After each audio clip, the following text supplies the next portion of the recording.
email and SMS is something that you will always have in order to reach out to the customer.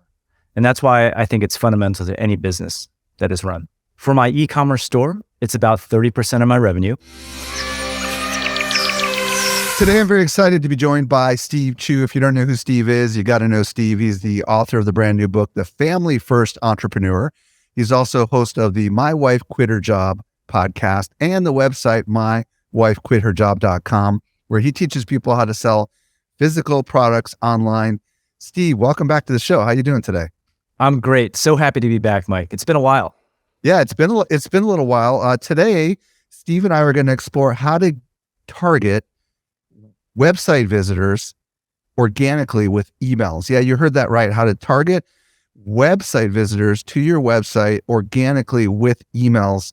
But before we go there, Steve, last time you were on the show was in 2017, although we've seen each other at Social Media Marketing World and other places. So I would love to know, like, what's happened since 2017. Bring us up to the present and mention the new book that you're working on as well.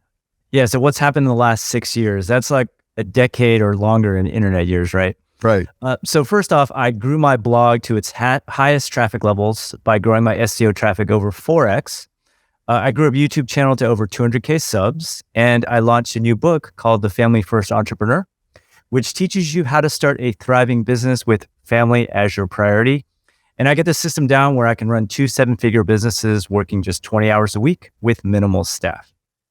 Okay, so slow down a little bit and tell me more of the story. I want to hear a little bit more. I love that high level abstract, but give me a little bit more of the story in the last few years. Yeah. So which part? The book, the YouTube channel, the blog? Whichever part you want to talk about. All right. Well, let's talk about the book since that's what I'm working on for this particular year. I've just found that a lot of the entrepreneurship advice that's given out there is given by single guys who have no responsibilities. So you hear about everyone who's preaching how you need to work 80 hours a week to avoid working 40 hours a week at a day job. I think all that stuff is false. Now, if you want to start like the next big company, like an Amazon or a Facebook, then yes, you probably need to work that hard. But if all you want to do is make a couple of $1,000,000, then you can definitely do that in a short amount of time with very little staff and spend most of your time with your family and your loved ones. That's what the book's about. So who is it for? It is for anyone who wants to achieve financial freedom. It's for anyone who doesn't like their job right now and maybe wants to try something new. Okay, Steve, we'll talk a little bit more about it at the end of the interview, but first of all, congratulations on the new book. What I'm really excited about, and I think so many of our listeners are going to be so excited about, is this concept we're going to be talking about today, which is email marketing in a way that most people are clueless about. Now, before we get into what it is and how it works and stuff, there's a big chunk of my audience that is not using email. They are focused predominantly on Instagram, YouTube, LinkedIn, TikTok, Facebook. Yep. What do you want to say to marketers as far as why email is still important as we're recording this in 2023? I mean, email and I would say SMS together are the best ways to build an audience that you own. And in my opinion, it should be the foundation for any business that is run. Just as an example, look what iOS 14 did to Facebook ads. Look at what could potentially happen to TikTok in the event that it gets banned. Look at how artificial intelligence could potentially devastate the SEO industry. Basically, when you put all your eggs in someone else's basket, that's risky for your business. But email and SMS is something that you will always have in order to reach out to the customer. And that's why I think it's fundamental to any business that is run. Well, and as far as your business, how has it made a difference for you? Yeah. So for my e-commerce store, it's about 30% of my revenue. And for my blog over at My Wife Quit Her Job, it's almost 90% of my revenue. So what do you mean by that when you say it's almost 90% of your revenue? It's directly attributable to someone who has opened an email or clicked an email that's led to a purchase. So what I hear you say is, hey, marketers, we're in a bit of a dilemma right now in the world right now with search engine traffic potentially being disintermediated by artificial intelligence, likely to happen. big bummer for bloggers like you and me. Possible banning of social platforms. Italy decided to ban TikTok, if I'm not mistaken. Or no, they banned AI. They banned AI in their country, and TikTok, I think, is like up for debate. Who knows? By the time everybody hears this, it might be not legal to use in the United States. And this means that the traditional paths of marketing the doors are closing. They're slamming shut in some cases, right? Or they're completely altering. But there is one technology that's been around for a really, really long time. And this technology was around before social. Yeah. Right. And it's called email, right? And I think even the younger generation, still everybody has to have an email account. Whether they check their email or not, I don't know. But it certainly seems that our businesses are aligned. Email is a huge part of the revenue that we use here at Social Media Examiner. So I would echo what you're saying to anyone who's listening right now that isn't figuring out how to communicate with people over an owned media channel. And really, email is one of the biggest, right?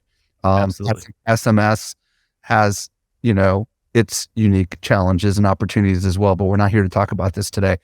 But email, I think, is a massive opportunity, and in particular in the B2C side of things. Would you agree? Oh, absolutely. I think even for the B2B side also, it's still important as well. So why is it important? Specifically, like, let's break down the functional why, because there's still some people that are like, I just do everything on my mobile phone. I don't even check my email. Like maybe they don't understand what it's like for the rest of the world. Why is email so important? Sure. Okay. Let's just take social media. That's what this podcast is about, right? You post something on Instagram, someone might see it, and then it goes away. And it's really hard to have a call to action in an Instagram post because you can't link. You have your link in bio and you can use some chatbots these days, but still it's not a direct link, right?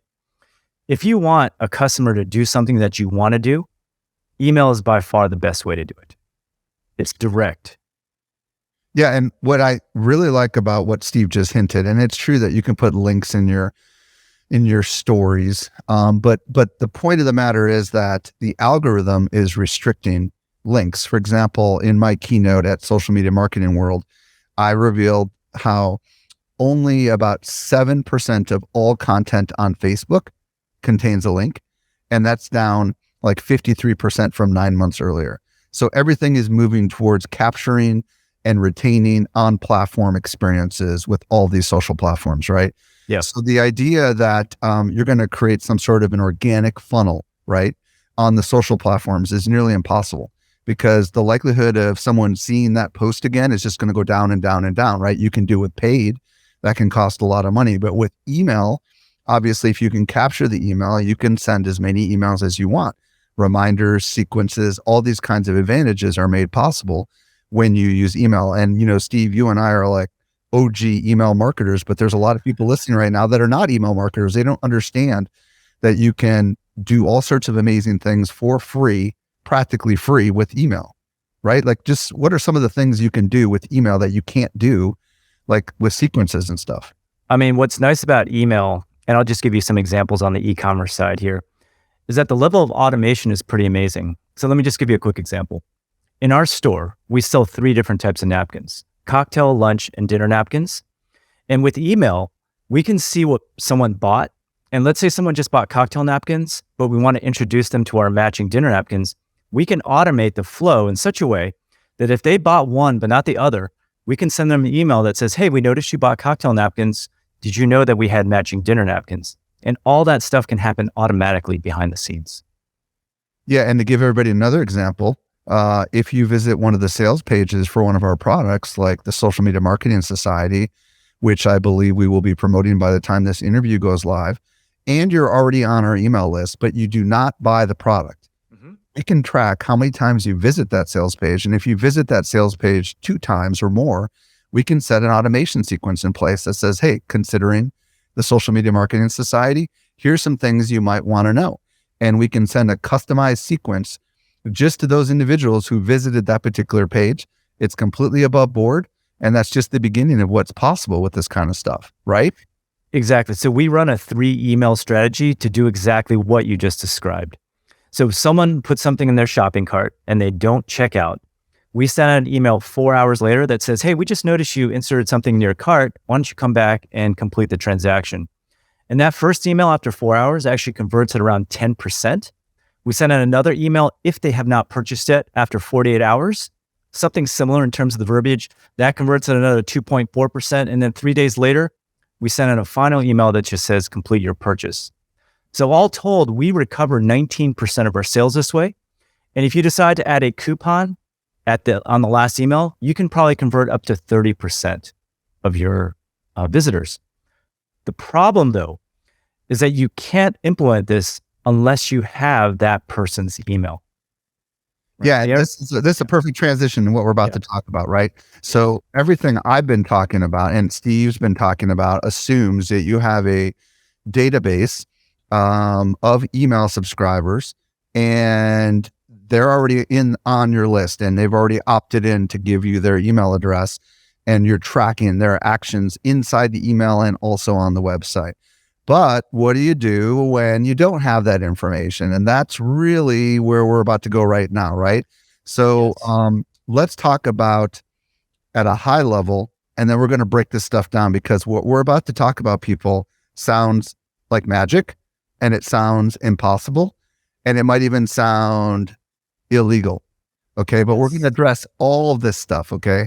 We're going to address all of this stuff right now. So let's start with your strategy. And if you want, you can start with a story too about how in the world you even discovered this darn thing, if it makes sense. Yeah. So just first off, I use a service that identifies and collects email addresses from your website visitors without them having to opt in. Right. And it sounds crazy and it sounds magical. And I just happened to come across this company. I think my buddy Chase Diamond actually first introduced me to the CEO. We've had Chase on the show. Yeah. And Chase is awesome. He's incredible. I was very skeptical because like you said, Mike, on the surface, it seems unethical, illegal, and, does it even work? I don't know which aspect you want to tackle first. Well, first of all, let's just describe kind of in a little bit more detail of what it is before we get into some of these questions. Sure. So let's talk about how it works, right? Because it's magic. It seems like magic. So it turns out that every website that you visit, including your own, has cookie and device ID encoded into it, right? So for example, if I go on Social Media Examiner, chances are there's a cookie there.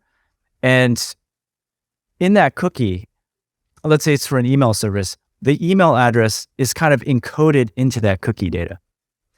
And almost every website uses cookie data in some shape or form. And what this service does is it looks at the cookies, and from that, it can decode an email address from my gigantic database. Now, you're probably thinking to yourself, where does this database come from? Well, it turns out that there's all these services out there where you can give your email for free in return for something. Well, nothing's really free. Those emails actually go into this gigantic database that is actually sold to different providers where they can actually detect who you are based on this cookie data. And that's essentially how it works. Okay, so just so we're clear, what I hear you saying is that there's a good chance that a big chunk of the audience that visits your website has in the past submitted some information, and the terms of service of that information, they did not review that terms of service. They didn't understand what they were doing. And that email address was sent into a data aggregator is what I'm really hearing you say, right? That is correct. And that data aggregator somehow, some way can attach that email address to your identity based on cookies. I mean, that's kind of what I hear you say, right? Like somehow, some way, they're taking public data, which most people think cookies are anonymized, but it sounds like what you're saying is they're not. Is that correct? I mean, they are technically anonymized unless that provider who placed that cookie on your machine sold your information to someone else. And when they sell that information, that anonymized ID gets tied to that email address is what I'm hearing. Correct. That's correct. And it actually happens more often than you think. Imagine if you're a startup and you're running out of money and you have this database of users, and you didn't promise that you wouldn't sell this information to someone else. You can make a lot of money with this information. Okay, so let's start with kind of like you telling how you use this today before we get into some of the technical nuances. Like I would love to hear how you're applying this and what it's actually done for you. And then we'll get into some of the nuanced questions that I'm sure is on the minds of everyone. Yeah. So I use it in a very safe manner. So when someone adds something to their shopping cart in my e-commerce store, I try to grab their email so that I can remind them in the event that they don't check out to come back and finish the transaction. Now you got to remember, these are your own visitors. It's not like a cold email. They've already visited your site. They've added something to the cart and there's purchase intent. So if you grab an email and you send them a reminder to finish the transaction, they're probably not going to think anything of it because they know your brand already and they were about to buy from you. Okay, so let's get a little bit more detailed though. When you say I grab their email, does that mean you use the service to grab their email, or does that mean you have a form where you ask for their email address? So I use both a form as well as the service, right? So if I don't have their email, the service will try to grab the email and put it in my database. And this service links to all the major email providers so that you can actually send them a sequence just for visiting your website. Okay, so a couple questions about this process. And this is just marketer to marketer. I have struggled in the past with a checkout form, multi-step checkout form where I ask for an email address first and then I complete the rest of the form. The reason I've struggled with it is in my mind, I feel like that extra question in the two-part checkout form is actually going to hurt the actual transaction. On the flip side of it, I've tried to put everything in one form. I don't know of technology that if you don't hit the submit form, it can still capture what's typed in there. Is there technology today that allows if someone types in their email address into a single form, but they don't hit submit, it can still submit the email address? Is that something that exists? I'm pretty sure the code for that would be really easy to write. So just for everyone listening, I'm an electrical engineer. And it'd be pretty easy to write that code that does exactly that, Mike. Okay. Yeah. So this is good. And the reason I'm asking this question is because there's a lot of people who may not want to do what we're about to talk about, but might want to figure out a way to grab an email address if they don't complete the form and somehow trigger kind of a reminder sequence.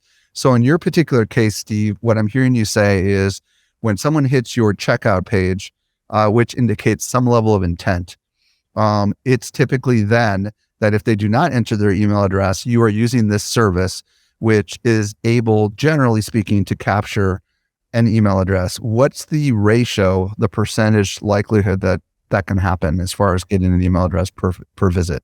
So first off, I'm actually grabbing the email ahead of the checkout page. So if they so much as insert anything to the cart, I try to grab their email address. Okay. And I wait, obviously, to see if they complete the transaction.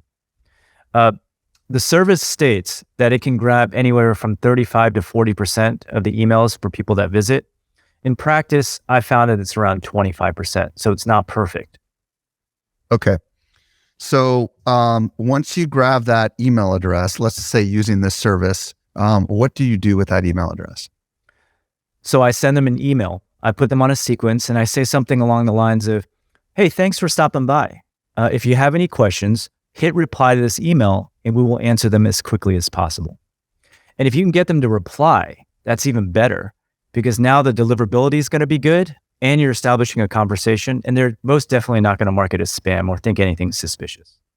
Have you ever had anybody say, how'd you get my email address?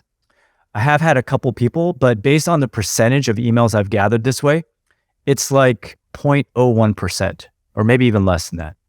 Okay, so you're sending them an initial email saying, thanks for stopping by. Let us know if you have any questions about, I would imagine you semi-customize it about product X or just about... Yeah, sorry. Yeah, so I'll have like the picture of the exact product that they have in their shopping cart. Okay. And along with the link that just says, click here to check out. And it already has everything populated, ready to go. Okay, and then if they don't respond to that email, what happens next? If they don't respond to that email, then it just goes into the abandoned cart sequence. And if they still don't do anything for that, then usually I actually remove them. So I have a policy. I play it really safe. So if someone doesn't open the first 3 emails, I immediately unsubscribe them. If they don't click on any of the first 10 emails I send them, I unsubscribe them. Because you want to play it safe, right? Because they technically did not opt in for your emails. Got it. Okay. So these particular people somehow are segmented on your list or tagged in some sort of, so you know where they came from, and you've set a series of rules in place that says, like, if I send 3 emails and there's no opens on those emails, I'm going to automatically remove them. Obviously I'm assuming you know that Apple will automatically open emails and set artificial. Correct. So the clicks is your backup. Like if there's no clicks in 10 messages, and how many emails are in your abandoned cart sequence, just out of curiosity? So the abandoned cart sequence is only 3 emails, but after that expires, they actually go into my pre-purchase sequence if they haven't purchased before. Got it. And that's a series of emails that are designed to kind of warm people up to the brand. Okay. All right. Now we're going to get into some of the big questions that I know a lot of people have. First question is it above board? Is it legal to do something like this? Yeah. So it's actually only legal to use in the United States because it's not GDPR compliant, obviously. It's not CASL compliant. And it actually only returns US-based email addresses. Now, I used to think this was illegal, but if you read the fine print, it's actually not illegal to add someone to an email list in the US. You just have to have an unsubscribe link in the email, and the email must have purchase intent, meaning it's like an advertisement. Yeah, this is interesting. I mean, because, I'm like you, I get emails every day from people I've never opted into, and generally there's no context at all. In this particular case, I like the fact that there is some level of context, right? Like, hey, it seemed like you were ready to check out, and this is just a little nudge in case you forgot and got distracted, right? Yep. And if you don't want to receive these emails anymore, click here. I mean, something along those lines, right? You have, of course, yeah, really clear opt-out. Yes. Okay. The next question, and again, folks, we're dealing with, Steve and I are total email nerds. Okay. So like we spent way too much time, both of us, understanding all sorts of things related to email deliverability. And there are all sorts of fascinating reputation challenges that we should probably spend a few seconds talking about so people understand. And I'm going to spend a few minutes talking about it, and then you can add your thoughts. With our email service provider, we have our own dedicated IP addresses. We use Drip. We have 2 dedicated IP addresses. They have extremely high reputation, typically 97 to 99, which is about as high as it gets. And we're rated really, really high, and we're super compliant. Like, for example, after 90 days of inactivity, we send hey, we're about to unsubscribe you. Do you still want to stay on the list? We keep our list clean. And we also test everything to make sure we get into the inbox. We use a bunch of tools to make sure we get into Google, Outlook, ... right? So for us, email reputation is absolutely critical. We use DMARC, we use BIMI, and some of these people are going to be like, what are you talking about? They're just acronyms, but we do it all, right? Because we know that our reputation, when it comes to these email platforms, is like very, very, very important. Yeah. And now the logical, and Steve, my guess is you have a similar philosophy, right? Absolutely. I have a sunset sequence after 90 days where we just try to get them to click or re-opt in. Otherwise, we just take them off. And it's especially important for the MSN addresses like Outlook, Yahoo, AOL, who are really strict. They actually base their deliverability more on clicks as opposed to opens. Gmail is a little bit more lenient. So the big question is, could this negatively impact the IP reputation, all the reputation stuff that matters so much to get into the inbox? I mean, it certainly can if you are not careful. So you have to apply this technology correctly, or you could actually shoot yourself in the foot. So first off, the service that I use, and I'll just say it's retention.com. It actually cross-checks all the email addresses for engagement with a third-party service before it adds it to your list. What does that mean? What does that mean? Have you used like an email cleaner service before? No, I haven't. So the way these services work is you upload your entire list and it'll detect like spam email addresses, honeypots, and that sort of thing, and clean up your list. Explain what honeypots are to people that might not know what that means. Honeypots are addresses that have been abandoned that someone like Google will use just like as a little trap. So if you end up sending that email to that email address, you get dinged. Okay, got it. So what I'm hearing you say is you're using retention.com, and there are others, and I don't know if you have any names of the others. Lead post and retention are the only two that I know of that actually do this. Leadpost.com? Yes. Okay. So use retention.com. And what I heard you say is that they are checking the deliverability of the emails before they grant you access to them. Is that what I'm hearing you say? Correct. Okay. They run some checks before they add the email to your list. They also verify that the email has been active in the last 30 days. Okay. And as a result of this, what's your feelings about email reputation with the service? So what's ironic about this is that the emails that I get from the service actually have higher open and click rates than the people who actually opt in on my list, which I thought was pretty odd. Let's talk about safety real quick. So I mentioned before, I only actually try to grab an email if there's purchase intent. If you just go around and try to grab the email address of anyone who's on your site, like on your blog or whatever, you're probably going to run into problems, right? The reason why it converts so well is because there is purchase intent. They know your site. They were about to open up their wallets. And as a result, the spam rates are low and the open and click rates are very high. Yeah. And, for folks that don't have massive email lists and dedicated IPs like Steve and I do, it's really important for you to understand what can happen with these email service providers. If you're on a shared server, which most people are, and you're not paying the big bucks to have your own high-end stuff like Steve and I do, what ends up happening is you do this. Let's say you use this service and you start spamming people. These email service providers are going to put you on their crappy servers, which is going to ultimately reduce the likelihood of all of your other emails ever getting into the inbox. So said another way, you could permanently shoot yourself in the foot if you're not super careful about using this in a very precise and strategic way. Would you agree with that, Steve? Absolutely. Let's talk about the steps if you want to go. So the safest way is what I just said. If someone adds something to their shopping cart, add it. That's probably the safest way. If you want to go one step up and try to collect more emails, you can target people who have looked at a product or inserted something in their shopping cart. If you want to collect even more emails, you can just collect emails from anyone who's visited an e-commerce page on your site. And obviously the most risky way is to just collect everyone willy-nilly. So generally speaking, if you are really careful, what I'm hearing you say, and again, folks, you have to proceed with caution with these tools.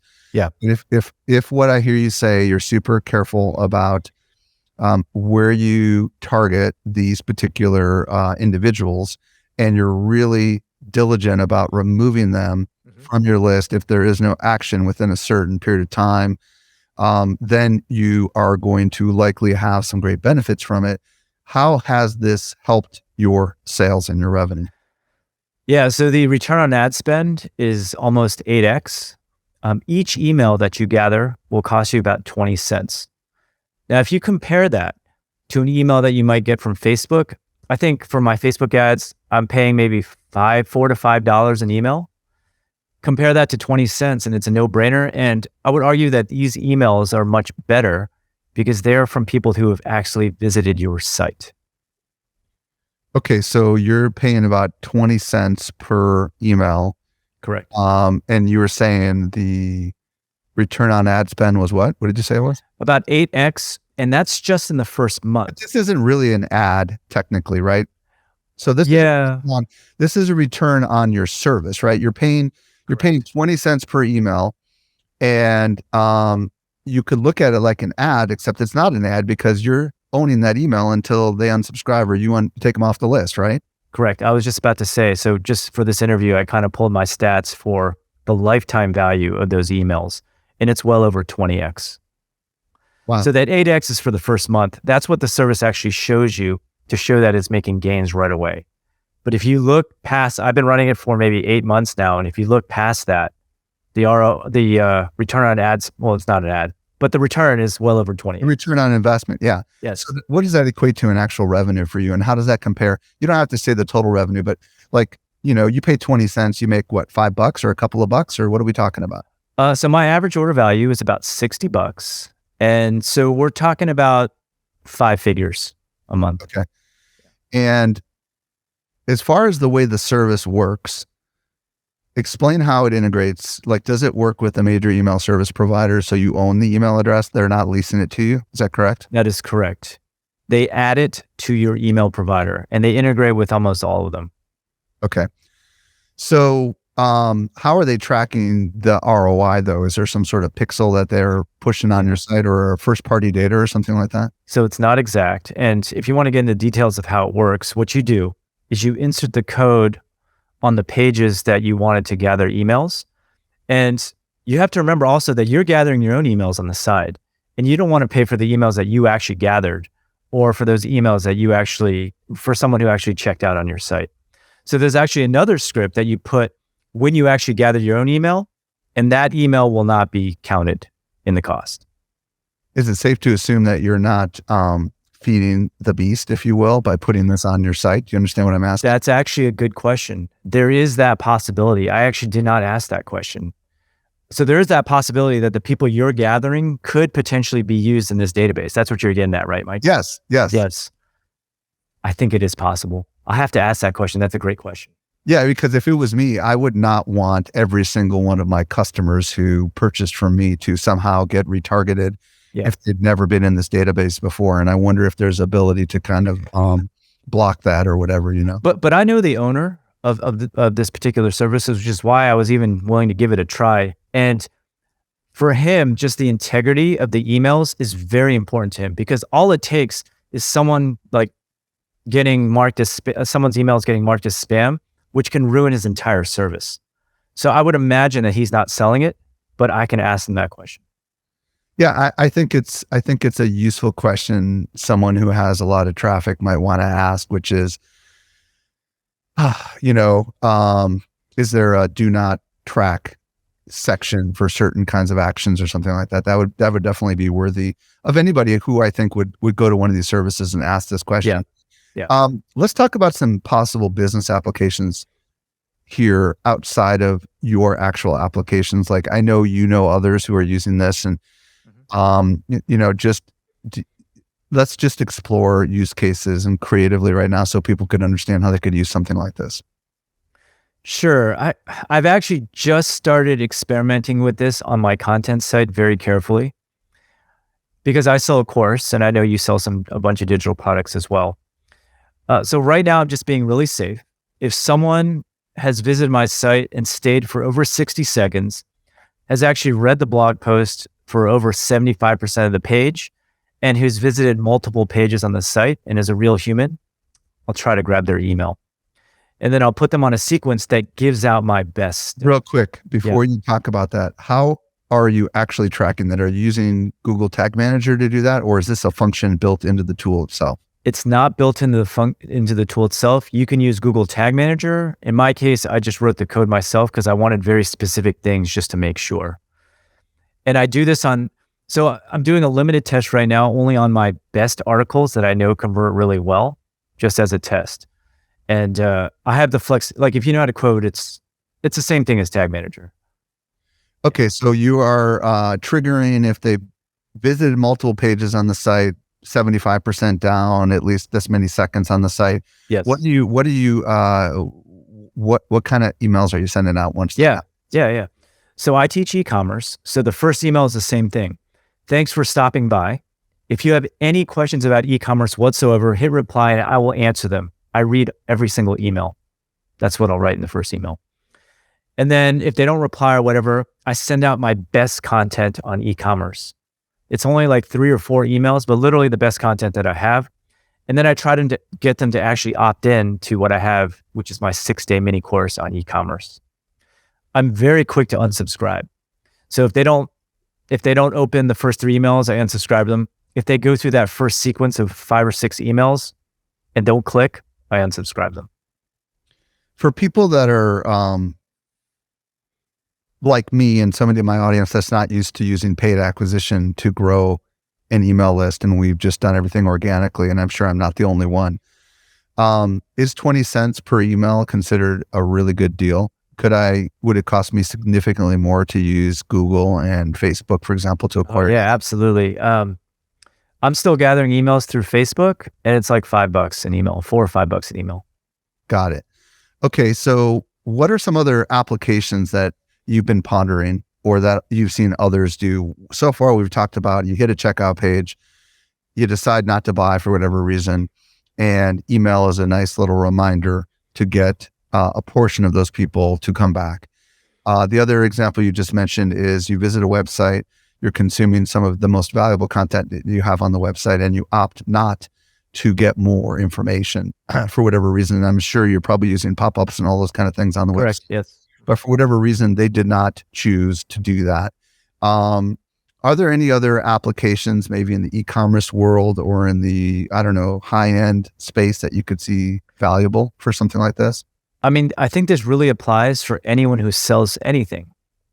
You start out with like the gateway drug, which is putting it on your checkout page, right? To see if you can get people there. Because if they're visiting your checkout page, they're definitely interested. And then if that works really well and your spam rates are very low, you can branch out a little bit more and do what I'm doing on the content side. If you run a membership site, you can get people who've looked at a certain page. Really, it's just a tool to gather email addresses fundamentally. So any way that you're using email can be applied to this service. I'm assuming they're sending this through first-party data and not third-party data, so it can't be blocked on mobile devices with these blockers and all that kind of stuff. Is that generally how it works? Do you know? I believe so. I believe that's the case. Otherwise, I think isn't Chrome and Firefox, aren't they all moving towards first-party data anyway? So it wouldn't even work after a while, right? If they weren't doing that. Yeah. So, okay. Is there anything else that we need to know about targeting website visitors with emails that we haven't addressed? So I would say that you need to monitor your spam rate very carefully. Most services do not tolerate a spam rate of over 0.1%. So if you're finding that even if you're doing this on the abandoned cart and your spam rate shoots up really high, then I would probably stop using it. If you're going to use something like this, where you can very easily shoot yourself in the foot, you literally have to monitor things. What tools do you use to monitor your spam rates? I just use the email provider itself. So I just look at the sequence and just see how it's doing on a per email basis. Google Postmaster Tools is also a resource that a lot of people can use. Not everybody's familiar with what it does, but since Google is probably 70% of the world's emails, maybe slightly lower, they will allow you to see how easy it is to report spam, for example, inside of Google. They'll show you those percentages. If you have a really high reputation, you can get away with a little bit of spam now and again, and it won't really hurt you. But I would imagine that something like this, if you're not doing it correctly, could really hurt you. Now, the message I would also be careful in, right? Like you don't want to say, "Hey, we secretly gathered your email address and we're spying on you," right? I would imagine you want to make it sound as casual as possible. Like, "Hey, thanks so much for visiting our store. Just in case you forgot, here's a link to your whatever." I mean, is it that simple? It is. I mean, just thanks for stopping by. We noticed that you were looking at this product. Let me know if you have any questions about it, and we're happy to answer. Just hit reply. We read every email, and we actually do reply. Now, if you wanted to play it super safe and only send that message and unsubscribe after like 10 days or something like that, do you feel like you could still get an ROI on something like this? There's some stores, by the way, there's all these major stores that are using this service, like Warby Parker, Dr. Squatch, and some of them have implementations where the first line is literally an unsubscribe button. And if they're still using it, then I believe that even if you get them to unsubscribe right away as your first call to action, it still can provide a positive ROI.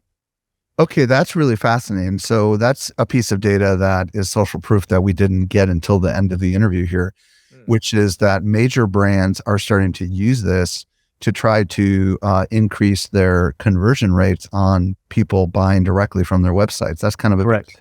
Yes. Yes, there's major companies, Tonal, Warby Parker, there's a whole list of them. Yeah. So when you set up the service, is there like an initial fee to get started, or is it just a flat 20 cents per email? I don't know if the pricing has changed because I used it when it was early. I think he might have changed it, but I think it's a flat fee every month and then plus emails. But I think the emails that you get go towards that amount that you spend every month, I believe. Got it. Okay, Steve. Well, first of all, this has been a fascinating exploration of a relatively new kind of marketing. How long has it been around? A couple of years, maybe at most? I want to see it at most a couple of years. It's pretty new and not a lot of people I know are using it. So, you said earlier that it's only American email addresses that they're providing. I would imagine one other extra thing you could do is if your email provider will allow you to filter by time zone or country, then you could automatically remove if you want to play it safe, you could automatically remove anyone who opted in from an IP address or a country that's outside. I mean, did you do that? Or No. The service won't even return you non-US addresses. I see. So it's doing it all for you. It's doing it all for you. And to be absolutely safe, like you should literally have a completely separate list and a completely separate tag for these people. So I have one where it's just people who have opted in. I also have another list that's active people. And then I have another list, active meaning they've opened. And I have another list for people who've just clicked. Okay, folks. We are not advocating that this is for everyone. And it's really important that if you decide to do this, you need to really bring it up to the power people inside your organization to talk about the pros and cons of something like this. You may want to run a very small little trial or experiment to see whether or not it creates any kind of challenges for you. But you want to definitely proceed with caution. But the fact that there are major businesses that are using this successfully, and the fact that it is completely above board and legal, as long as you don't abuse it. And they say marketers ruin everything, but let's not ruin this, fellow marketers.